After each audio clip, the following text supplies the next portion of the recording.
পাবদা মাছের ঝাল, তার জন্য পাবদা মাছ ধুয়ে তাতে পরিমাণ মতো নুন, হলুদ গুঁড়ো আর কিছুটা সর্ষের তেল মাখিয়ে 10 মিনিট মতো রেখে দিলাম। এবার মিক্সিং জারে 2 চামচ মতো সাদা কালো সর্ষে, কয়েকটা শুকনো লঙ্কা আর অল্প নুন দিয়ে একটা মিহি পেস্ট করে নিলাম। এবার কড়াতে সর্ষের তেল গরম করে তার মধ্যে মাছগুলো ঢাকা দিয়ে দিয়ে ভেজে তুলে নিলাম। আমি এখানে সবগুলো মাছ ভাজা ভিডিও করিনি, কারণ এই মাছগুলো ভাজতে প্রচণ্ড খারাপ অবস্থা হয়ে যায়।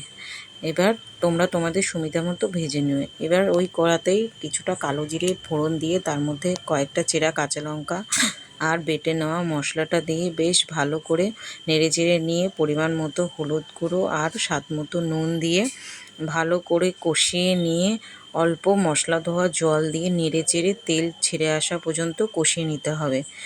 এবার এর মধ্যে পরিমাণ মতো জল দিয়ে জল ফুটে এলে ভাজা মাছগুলো একে একে দিয়ে নেড়ে চেড়ে অল্প কিছুক্ষণ ঢেকে রেখে দিতে হবে। কিছুক্ষণ পর ঢাকনা খুলে প্রয়োজন মতো ঝোল রেখে নামিয়ে নিলেই রেডি পাবদা মাছের ঝাল।